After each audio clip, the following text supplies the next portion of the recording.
This is the second part of making a pasta dinner where we've already made the sauce, which will be simmering on the stove while we make the pasta.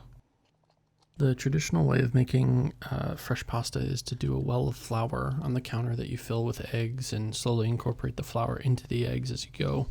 But I actually started making my first batch of fresh pasta was in my dorm, and I only had like a bowl to use, and so that's kind of just the way that I do it now, and I think it's a bit easier and way cleaner than having to do it all on the counter in one go. I hadn't added olive oil and salt before this recipe, but I think it helps make the dough a bit smoother and a bit more flavorful.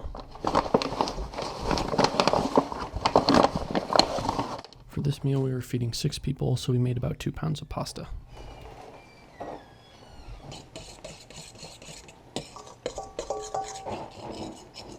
The thing that's probably most important to remember for fresh pasta is to slowly add the flour as you go so that it can fully incorporate with the egg.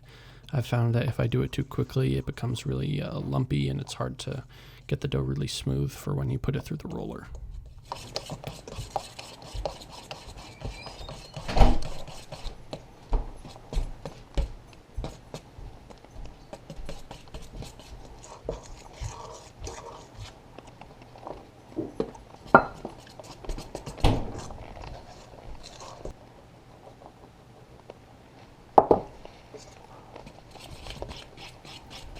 I start the mixing process with a fork, but I move to kneading it on the counter once it's thick enough.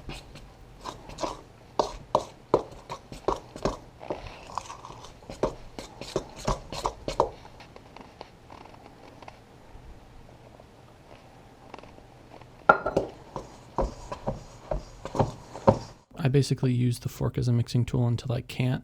When the dough becomes really thick and starts to cling together as more of a solid mass, that's when I stop using the fork and start working with my hands.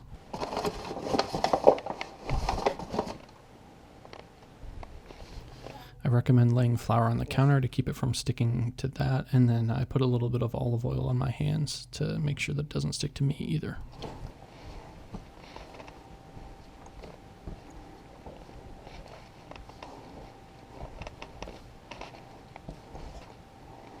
You can't really knead pasta dough too much, but I like to stop after about 10 minutes of kneading.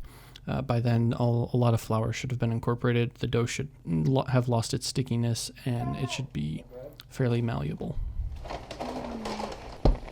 Cover the dough in plastic wrap and let it rest for 30 minutes at room temperature before you roll it out.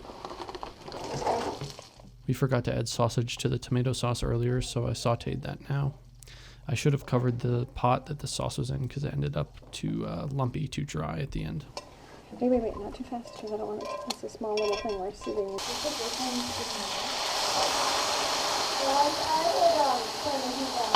That's off. Don't burn.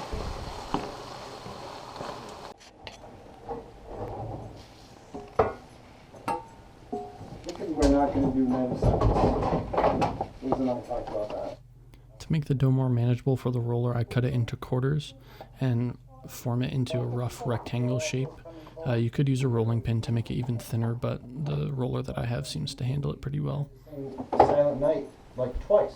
I always keep the dough well floured before I put it in so that it doesn't stick to the roller.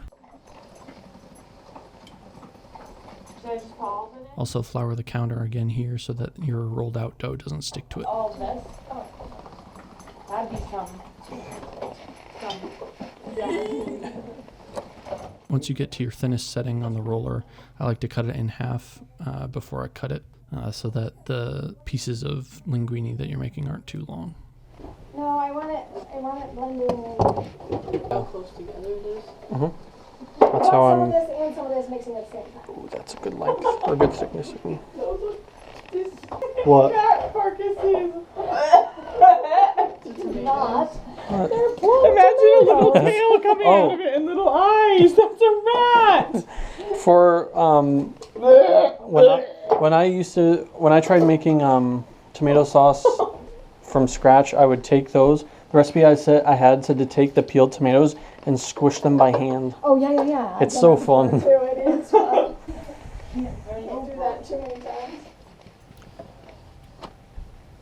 After you rolled it out to your desired thickness, just send it through the whatever cutting attachment you might have. You can also cut it by hand, but again, I think that's hard to keep consistent. It also took me a while to get to the actual cutting stage of making the pasta from doing the first cut of the first quarter of dough that I did. So I would recommend wrapping your spare parts of dough in plastic wrap while you do the cutting so they don't get dry and crack when you're trying to roll them through. I wouldn't leave it in there first, and just reach in and pull out.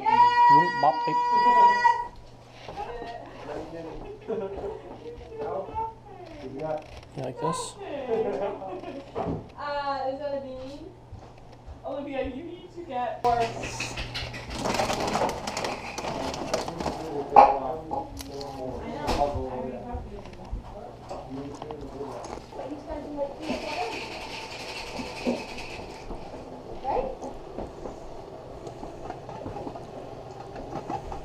Do you want to divvy this into batches for you? Sure, if you want.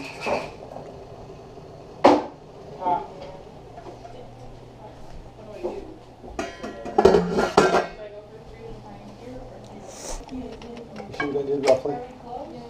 Yeah. 1, 2, 3, 4. All right. Fresh pasta cooks pretty quickly. This only took us about 3 minutes or so. We cooked it in batches so that it wouldn't clump together because I don't think it all would have fit in the pot that we have. So drain there, and then If you do decide to do it in batches, just make sure that you watch the water. When you do multiple batches, the starch from each batch builds up in the water and makes it really foamy each time it starts to boil. Oh, it's good. It's done.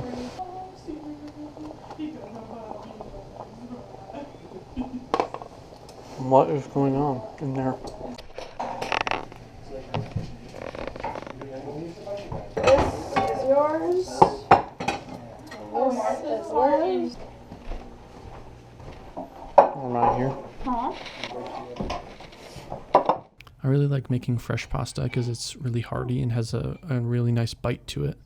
Even though it's a really time-consuming recipe, it's really rewarding once you're finished with it. pass those down.